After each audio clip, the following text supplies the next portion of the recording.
All right, so I just got a call from a neighbor about a leaking toilet. And this is a really old American Standard toilet.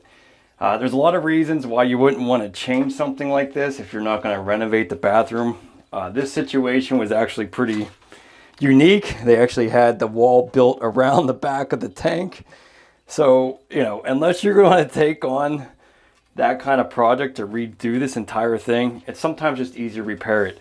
And one of the ways that I would always come prepared is to have some Fluidmaster products to be able to fix the leaking toilet. So you can actually hear the leaking toilet right now. So yeah, it's just constantly leaking. Most of the time, it's usually a flapper that is the cause of that. And that's why I'm going to be ordering, nope, there it goes, it's kicking on the water again. And that's why Fluidmaster has come up with some great products that are universal for just about every toilet. So their new super flapper allows you to fit basically any toilet out there between a 2 and a 3-inch opening. So you don't have to fuss around and find your exact model of flapper. This is going to be universal and work on most toilets out there. The other thing that I would recommend in replacing as well is the actual fill valve. This is another common problem that can end up causing some of this leaking. So if you're going out on a job site, have these 2 items on hand so that you can quickly repair the toilet. So let me show you how to change out this new super flapper on an old toilet. This is probably 70 years old, most likely. It's probably about a 1.6 gallon flush. Maybe it's a 3.5 gallon. I'm not really sure, honestly. All I know is it takes a lot of water. But the amount of water that I'm losing right now from it leaking is really terrible. We need to fix that. You need to conserve water. So first shut off the water, and then we'll flush the water out of the tank. Okay, so this is the old flapper. We're going to disconnect it off of our lever. Okay, there we go. So take a look at this. So you can see how this is like kind of getting eaten away. So this doesn't look too bad here, but you can see how it's all curled up. So most likely this is not making a good seal. So yeah, this is a big culprit from probably something like this. This tablet back here likes to eat this away. This isn't the worst I've seen, but it's not good either. So let's change out this flapper. Okay, so we want to get all the water out of here because we're going to be changing the fill valve as well. So let's just get all of this out of here.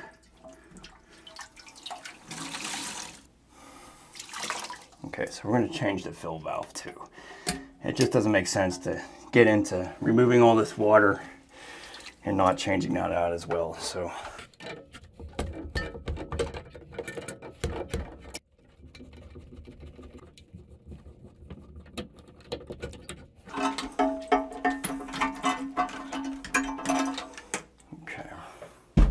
okay, so the new fill valve, this is very simple. The biggest thing here is that you just want to make sure that you've basically extend this out. So this adjusts, so you can just twist this counterclockwise. And what you want to try to do is have the top of this 3 inches above your actual tube that comes up. So just keep spinning this. This is probably 12 inches, probably. But you really want to have this like about 3 inches or all the way up to the tank, top of the tank for the most part. So this is your fill tube. So we're about 3 inches to the top of this, to the top of that. That's what you're basically looking for. Now this already has a little rubber gasket on the back here. So that makes it seal right to the bottom of the tank. It just has a new threaded wing nut that you just basically thread onto the bottom of the toilet. Pretty simple stuff. So let's just go ahead and do that. But let's go ahead and put our tube on here too. So this little tube just pushes onto the valve itself here. Okay. And we'll just keep this just like that. Okay, just hand tighten it.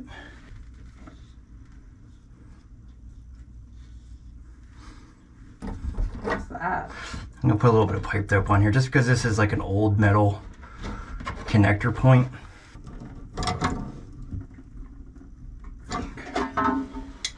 All right, so what's great about this super flapper is it's universal. So let me show you how to determine which size you have. So just open up the package.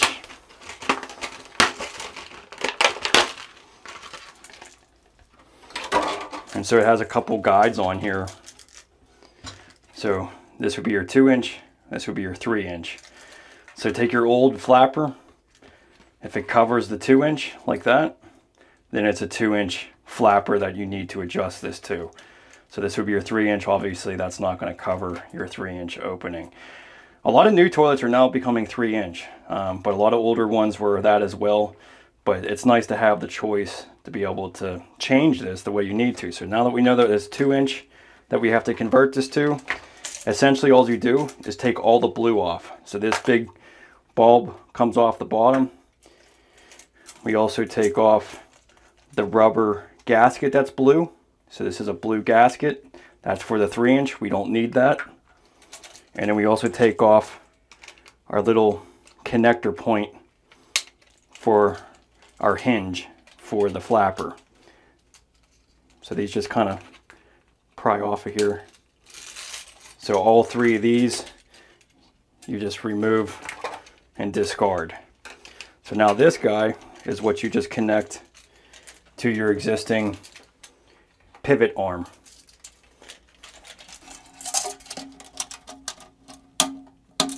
There we go.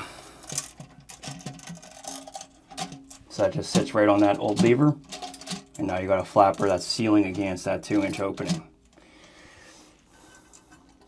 Now this is like an old school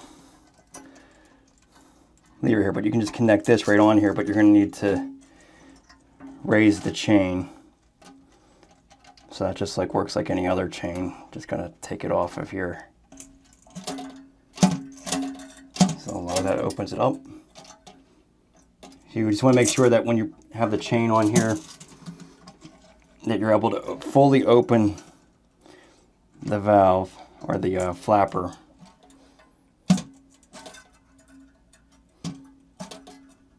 That should work, because this will actually kind of, when you press this, you're opening it up, and then this opens it up. Now I wanted to show you one thing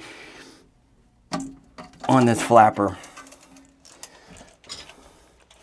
So what's cool about this is a really old toilet, and we can adjust the water flow. So what this does, when you twist it, so when you have it all the way to the single water droplet, that is the least amount of water. It's a water saver essentially.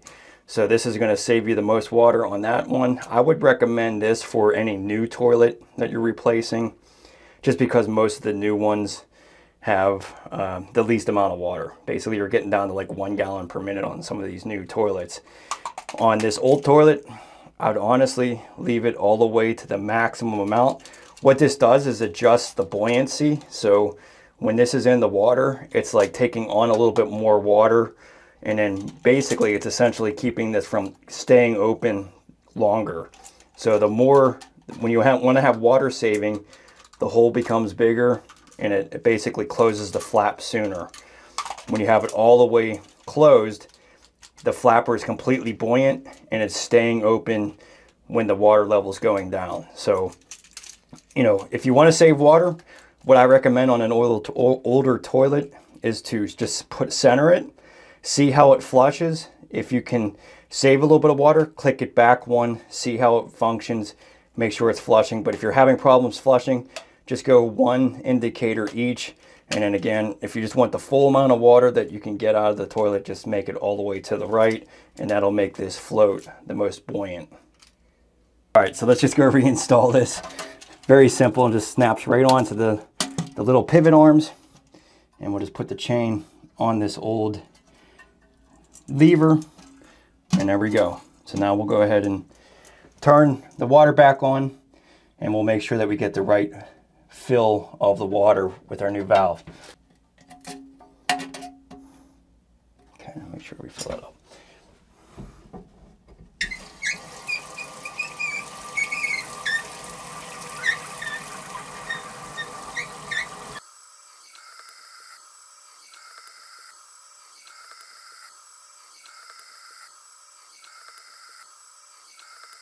Okay, that's actually a pretty good level.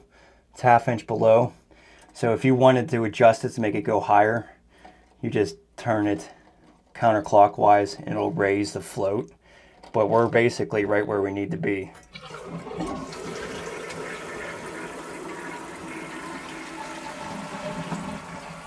Nice. One added feature you can do, stop using these, because that's probably what made that flapper go bad in the first place. Use something like Flush and Sparkle. What's great about this is that this doesn't allow any of the water to actually get into the tank. It's just filling the actual bowl with the chlorinated water. So it's very simple. Flush and Sparkle. You literally just set this on the back of the toilet so that you can see this has a little ledge here. And this is your chlorine. You get about 3 months out of this. This just slides right in. So it just slides right into this. Now you can order additional cartridges and have them on order. Just use your little QR code and you can order replacements. But these will last about 3 to 4 months. This is a blue one. They do make them for basically septic tanks as well. So pay attention to what you're using. But this is a bleach container. So essentially we're just going to set this right on the back of the toilet. So it just floats right there. And instead of using this guy, we're going to take this out in our little tube. We're going to connect it straight to the Flush and Sparkle. Will now just go straight into your fill valve. So now the water actually just goes straight into the tube rather than hitting in the back of the bowl. It doesn't go into the tank. It just goes right to the bowl. Yep.